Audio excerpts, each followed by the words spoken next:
Hi, എല്ലാവർക്കും നമ്മുടെ ചാനലിലെ പുതിയ വീഡിയോയിലേക്ക് സ്വാഗതം. അപ്പോൾ ഇന്ന് നമ്മൾ പാലക്ക് കൊണ്ട് ഒരു അടിപൊളി കറിയാണ് വയ്ക്കാൻ പോകുന്നത്. പാലക് മട്ട സബ്ജി എന്നൊക്കെ പറയും. ഇത് ചോറിനും ചപ്പാത്തിക്കൊക്കെ കൂട്ടാൻ പറ്റിയ നല്ലൊരു കറിയാണ്. അപ്പോൾ അത് എങ്ങനെ ഉണ്ടാക്കുന്നത് നോക്കാം. നേരെ വീഡിയോയ്ക്ക് പോയാലോ.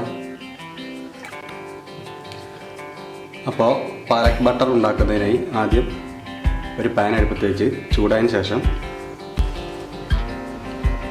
1 ടീസ്പൂൺ കടല, 1/2 ടീസ്പൂൺ എള്ള്,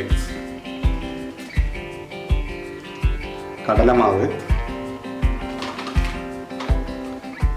1/2 ടീസ്പൂൺ. ഇത് എല്ലാം കൂടെ ഒന്ന് നന്നായി മിക്സ് ചെയ്ത് ചൂടാക്കിയെടുക്കാം. അല്ലെ പച്ചമണം, മാവിൻ്റെയൊക്കെ പച്ചമണം പോണ വരെ ഒന്ന് ചൂടാക്കിയെടുക്കാം.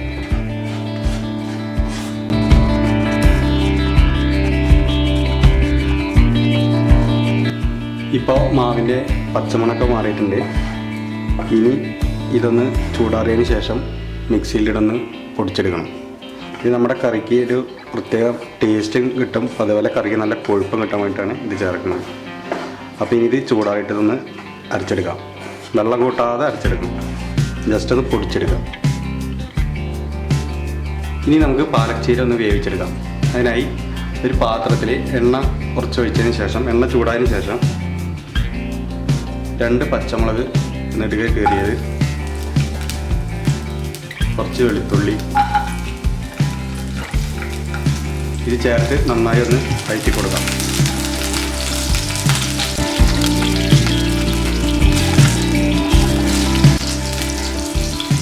ഇനി ഇതിലേക്ക് പാലക് ചീര നന്നായി കഴുകി വൃത്തിയായി കട്ട് ചെയ്ത് വെച്ച പാലക് ചീര അത് ഇതിലേക്ക് ഇട്ട് കൊടുക്കാം.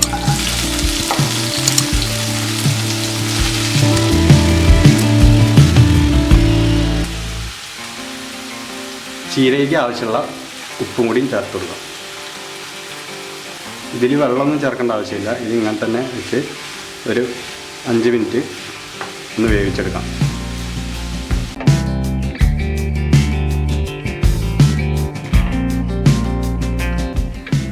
ഇനി നമുക്ക് പാലക്ക് മട്ടറിലേക്കുള്ള മസാല തയ്യാറാക്കാം.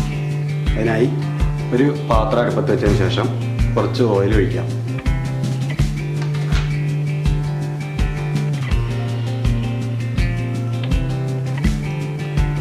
ഇതിലേക്ക് ഒരു കഷ്ണം ബട്ടർ ഇട്ട് കൊടുക്കാം.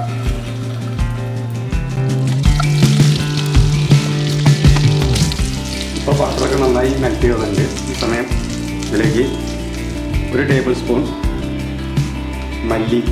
മല്ലിനെ ജസ്റ്റ് ഒന്ന് പൊടിച്ചതാണ്, കയ്യിൽ തന്നെ ഒന്ന് പൊടിച്ചാണ് ഇതൊന്ന് ചേർത്ത് കൊടുക്കുക. മല്ലിപ്പൊടി ഇടരുത്, മല്ലി തന്നെ പൊടിച്ചിട്ടിടാൻ നോക്കുക.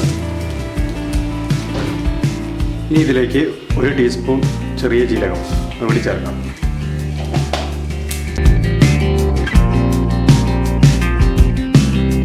ഇതിലേക്ക് 2 ഉണക്കമുളക് കൂടി ചേർത്ത് കൊടുക്കാം.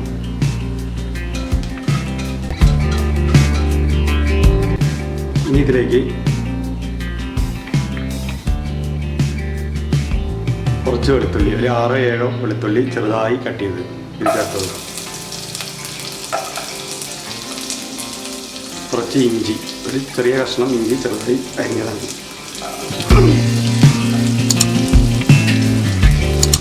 ഒരു വലിയ സവാള ചെറുതായി കട്ട് ചെയ്തു ഇതും കൂടി ചേർത്ത് കൊടുക്കാം.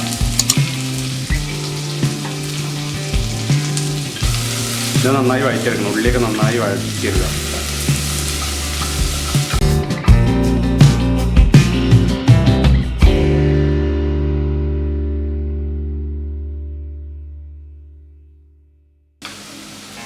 ഒരു 1/4 ടീസ്പൂൺ ഉപ്പ് കൂടി ചേർത്ത് കൊടുക്കാം.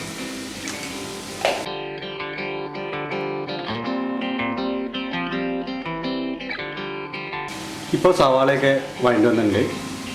ഈ സമയം നമുക്ക് ഒരു തക്കാളി ചെറുതായി അരിഞ്ഞത് ഇതുകൂടി ഇതിലേക്ക് ചേർത്ത് കൊടുക്കാം.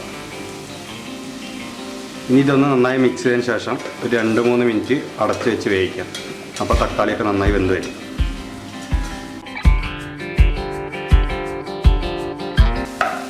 ഇപ്പോൾ തക്കാളിയൊക്കെ നന്നായി വെന്ത് വന്നിട്ടുണ്ട്. ഈ സമയം നമുക്ക് അതിലേക്ക് ആവശ്യമായ പൊടികൾ ചേർത്ത് കൊടുക്കാം. 1/4 ടീസ്പൂൺ മഞ്ഞൾപ്പൊടി, 1/2 ടീസ്പൂൺ മല്ലിപ്പൊടി, 1/2 ടീസ്പൂൺ കാശ്മീരി ചില്ലിപ്പൊടി. ഇത്രയും ചേർത്ത് ഇതൊന്ന് നന്നായി വഴറ്റിയെടുക്കണം. പൊടികളുടെ പച്ചമണമൊക്കെ പോകുന്നവരെ നന്നായിട്ടൊന്ന് വഴറ്റിയെടുക്കുക.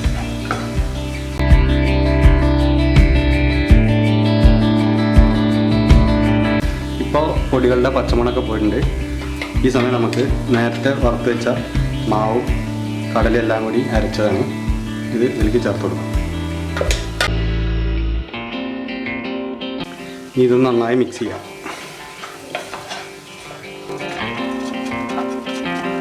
ഇനി ഇതിലേക്ക് ആവശ്യത്തിന് തിളച്ച വെള്ളം ആവശ്യത്തിന് ഒഴിക്കാം. നമ്മുടെ കറിക്ക് എത്ര കൺസിസ്റ്റൻസി വേണം അതിനനുസരിച്ചുള്ള വെള്ളം ഒഴിച്ചെടുക്കാം. ഇനി ഇതൊന്ന് തിളച്ച് വരട്ടെ. ഇപ്പോൾ കറി തിളച്ച് വന്നിട്ടുണ്ട്. ഈ സമയം നമുക്ക് നേരത്തെ വേവിച്ച് വെച്ച പാലക് ചേരി കൂടി ചേർത്ത് കൊടുക്കാം.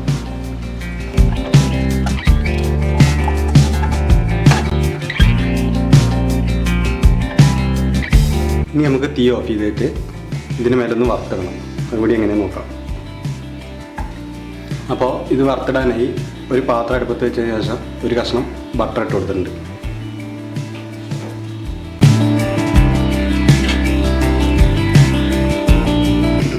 ഇപ്പോൾ ബട്ടർ നന്നായി മെൽറ്റ് ചെയ്യുന്നുണ്ട്. ഈ സമയം നമുക്ക് ഒരു 1/4 ടീസ്പൂൺ ചെറിയ ജീരകം ചേർത്ത് കൊടുക്കാം. ചെറുതായി അരിഞ്ഞു വെച്ച കുറച്ച് ഇഞ്ചിയും വെളുത്തുള്ളി, 1/2 ടീസ്പൂൺ എള്ളുപൊടി ചേർത്ത് കൊടുക്കാം.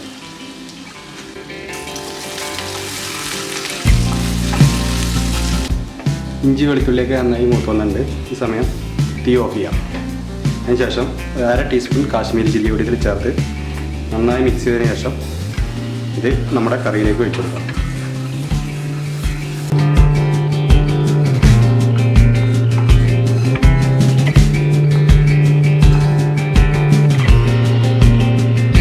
ഇപ്പോൾ കറിയിൽ നമ്മൾ വറുത്തതെല്ലാം ചേർത്തിട്ടുണ്ട്. ഇനി ഒന്ന് നന്നായി മിക്സ് ചെയ്യാം.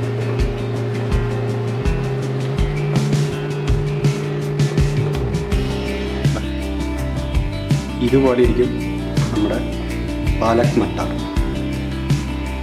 അപ്പോൾ ഇത് ചപ്പാത്തിക്കും ചോറിനൊക്കെ പറ്റിയ നല്ലൊരു കറിയാണ്. ഇതുവരെ കഴിച്ചിട്ടില്ലെങ്കിൽ ഇതൊന്ന് ഉണ്ടാക്കി നോക്കണം. അപ്പോൾ എല്ലാവരും ഇതുപോലെ ഒന്ന് ഉണ്ടാക്കി നോക്കിയിട്ട് അഭിപ്രായങ്ങൾ അറിയിക്കണം.